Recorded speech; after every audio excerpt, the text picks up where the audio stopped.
Hey everybody, how are we doing today? Excellent, glad to hear it.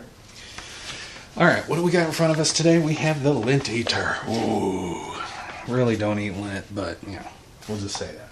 Okay, it's basically for the dryer vent. It's kind of a nice little system. And how this is it kind of, you can get this. Mine I bought at Lowe's, but you could probably order it on Amazon. It's got a Lowe's item marker, so it might be specific for Lowe's. And that is 37653. Okay. What comes in this kit? Okay, well, you get four 36-inch rods. They're plastic. Pretty good well-built plastic. I mean, they take a beating. And you got one brush that you can attach. You got the main vent brush.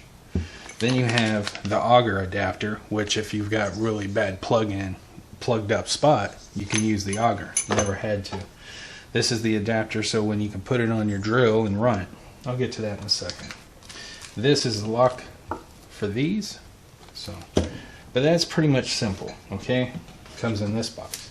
And then for additional, you get 12-foot extension, which is basically 4 more of these, 36 inches. So I have a total of 24 feet. My garage, or my ducting, is roughly 21 feet from where the output is, and you'll see it in the video, is 21 feet to the back of the dryer. I have a 90-degree, the dryer is here. I have the dryer's, let's say, facing you. I have a 90-degree and then straight out. Basically, I can come in and come right to the crest of the 90-degree. I can even come in and I'll feel it when you might see it in the video. And I'll feel it come right there, and I don't go any further. Now, the reason why is I don't want to have a chance of twisting, binding, and ripping up the pipe. Okay, here's what else. I'm sorry, I forgot all about this. This is if you're doing it on the inside and you want to run this through there and you put your vacuum up here. It's got a nice little setup. It's a reducer. Never had to really do it. I prefer doing it the way I do it. This is what you put on the inside of the house, so if you're coming in, it prevents you from going into the back of the dryer. Okay? Never really needed it, never really used it, because, like I said, I'm in 90 degrees.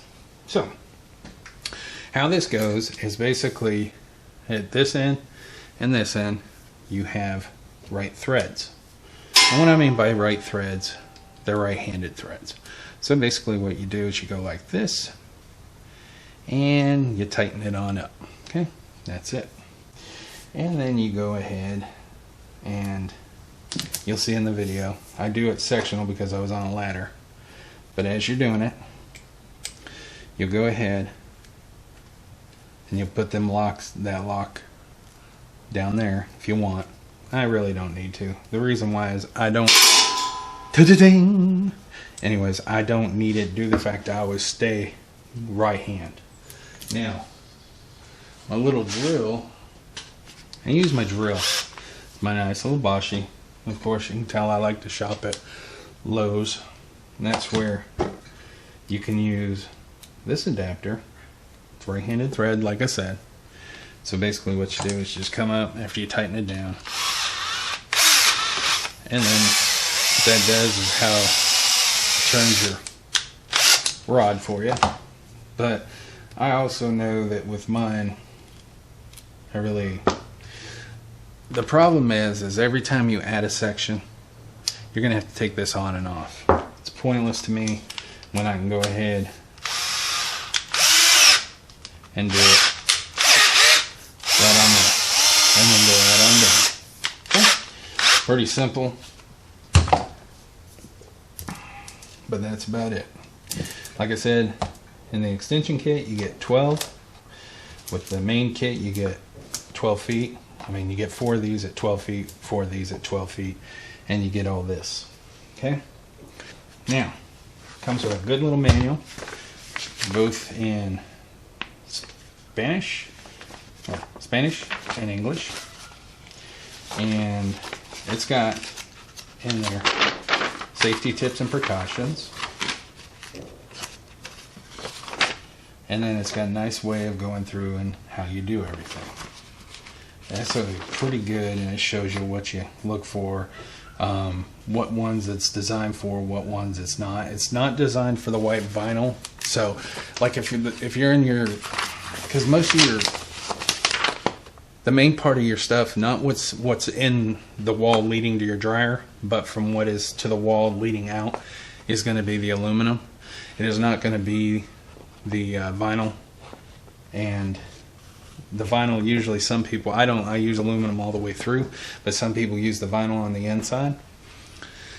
I don't like the vinyl, but this would tear the vinyl. So anyways, it goes through, tells you what to do. Now the one thing that was kind of weird is, and it's kind of silly unless you're doing this in the winter, but up here on step 2 it says select a heat cycle on the dryer and then turn on the dryer. You're going to see in the video when I do this, when I get covered in confetti, I am running on air only. I am not running heat. One, you don't want all that heat blowing on you. So that's the one thing I do find that I don't like. But it even tells you how to remove the bird nest covers and stuff like that, and how to look down for blockages. And then it shows you this is from cleaning on the inside, cleaning on the outside. I'm not really going to get into it too much, but like I said, it's a nice little system. I recommend it. It is a great saver. The reason why I did get this, like I said, I've had this, I believe, 8 to 9 years since we've had this house. 2 years after we purchased our house, a friend of mine had a house fire, and his house fire was caused because of a dryer. When they went in and took a look at where it was, his drying system was completely clogged in one spot. Also, at the same time, you also want to check the integrity. If you can look down, like I use my borescope, I'll look from both directions. And the reason why I want to check and make sure that the integrity of the tube system is still healthy. And the reason why is, what happens, let's say you do have a blockage, or let's say you've had a mini fire. Okay, that aluminum is not really, depending on what kind of, if it's the aluminum tube that's not the accordion, then it can take a beating.